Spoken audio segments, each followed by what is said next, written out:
Saya Muhammad. Seterusnya Yang Muhammad Bukit Bendera. Silakan. Ya, terima kasih Tuan Speaker. Saya ingin menyertai perbahasan berkenaan dengan rang undang-undang pindahan Akta Kesatuan Sekerja 1959. Dan antara seksyen yang menarik perhatian saya ialah fasa 11 untuk memindah seksyen 26 Akta ini. Dan seksyen ini menyatakan bahawa peraturan-peraturan kesatuan kerja di mana pekerja-pekerja yang telah dibuang kerja, diberhentikan atau bersara boleh dikekalkan sebagai anggota kesatuan sekerja tertakluk kepada peraturan-peraturan kesatuan sekerja. Saya tiada masalah. Saya alu-alukan kalau mereka yang sudah bersara boleh masih dikekalkan keanggotaannya. Tetapi saya rasa was-was dan ingin mendapatkan penjelasan lanjut daripada menteri.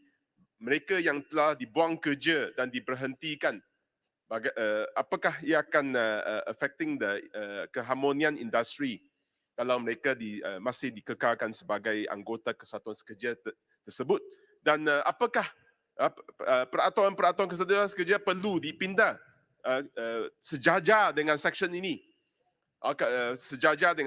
supaya dia boleh harmonize dengan pindahan akta ini.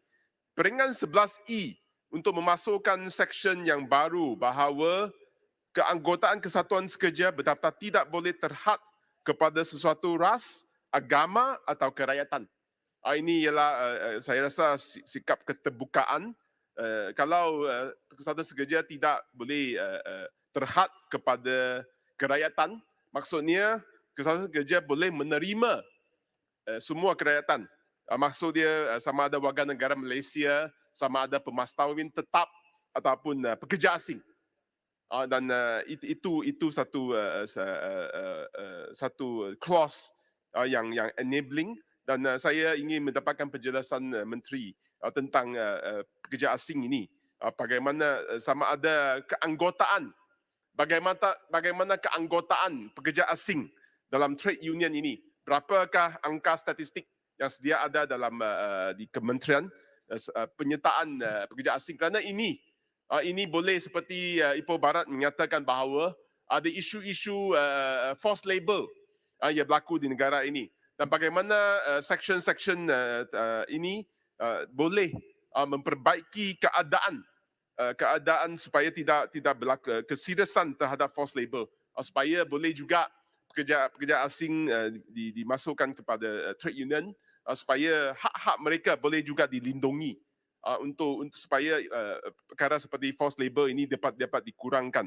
Tuan Speaker, saya membaca taklimat yang oleh kementerian bahawa peruntukan akta ini mematuhi peruntukan yang terkandung dalam bab buruh CPTPP ataupun Comprehensive and Progressive Trans-Pacific Partnership Agreement.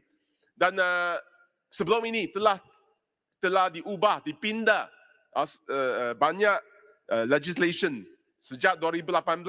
Beberapa pindah akta berkenaan dengan buruh telah dibuat, dan saya ingin dapatkan penjelasan sama ada will it be the last one, adakah apa-apa lagi yang perlu dipindah untuk memenuhi CPTPP. Kerana kalau sekiranya masih belum lagi dipindah, maka tertangguhlah pelaksanaan ataupun ratifikasi Malaysia ke CPTPP. Dan saya ingin mendapatkan penjelasan menteri sama ada apa-apa lagi undang-undang buruh selain daripada Trade Union Act ini, apa lagi yang perlu dipindah untuk memenuhi CPTPP. Dan untuk obligasi CPTPP ini antaranya ialah all workers have the right to establish and join unions. All workers may hold multiple membership in various unions. Foreign workers are eligible become union office bearers. Adakah kesemua keperluan ini kita telah membuat pindahan? Kerana ini penting, kerana sekiranya kita tidak menyertai CPTPP dengan cepatnya, sudah tertangguh lama, dan apakah masalah yang ketangguhan ini. Dan saya juga mendapat maklum balas daripada pihak majikan dalam separa pindahan terhadap Akta Kesatuan Sekerja ini. Bukan sahaja hak pekerja perlu didengar, bukan sahaja kesatuan kerja perlu didengar dan juga dari segi majikan dan pihak majikan berasa risau bahawa satu risiko outbreak of strikes tentang mogok insiden mogok barangkali akan bertambah berikutan dengan undang-undang baru yang kita bahaskan hari ini. Dan sama ada apakah langkah-langkah yang assurance oleh menteri bahawa risk of outbreak of strikes dapat dikurangkan. Dan itulah kerisauan dari segi pihak majikan. Dari segi pihak Kesatuan Sekerja, mereka juga membangkitkan bahawa jadual keempat dalam RUU ini, jadual keempat memasukkan selepas jadual ketiga berkenaan dengan chapter 6A, 6B untuk penal code dan antara lain ialah berkenaan dengan offences against the state, offences berkenaan dengan terrorism dan juga organised crimes. Ada suara daripada pihak Kesatuan Sekerja bahawa jadual keempat ini satu ialah seperti satu pisau yang hanging over the labour movement. Satu pisau yang atas kepala labour movement. Kerana dengan perkenalkan jadual keempat ini, maka Kesatuan Sekerja berasa mereka terunggut. Kerana Kesatuan Sekerja ini ialah untuk memperjuangkan hak rakyat dan tidak terlibat dengan offences terrorism dan sebagainya. Dan saya minta satu pandangan dan juga penjelasan daripada menteri. Dan lagi satu perkara yang dibangkitkan oleh Kesatuan Sekerja. Ya, silakan Ipoh Barat. Saya Tan Speaker Bukit Bendara. Ini saya adakah yang bermak setuju dengan saya bahawa menubuhkan satu Kesatuan Kerja union bukan saja membawa kebaikan, tetapi kita perlu ingat ia akan lagi kuatkan hak pekerja. Macam baru-baru ini, Dato' Yang Bertuah, Tuan Sri Yang Bertuah, di mana kenaikan gaji minima kepada semua pekerja di negara ini dari 1,200 ke 1,500. Adakah kementerian sedar bahawa tidak ada kenaikan langsung kepada pekerja-pekerja cleaners and security guard di semua kontraktor-kontraktor yang mengambil pekerja-pekerja ini oleh kerajaan. Bila kerajaan yang memberi arahan bahawa kenaikan gaji mesti diikut, tapi kerajaan sendiri mungkir dalam hal ini. Bila kita merajui kerajaan, kita naikkan gaji, kita mengagihkan wang itu dari bajet dan bagi kepada kontraktor. Jadi yang berhormat, yang saya bangkitkan perkara ini kerana peranan Persekutuan Kerja adalah sangat mustahak.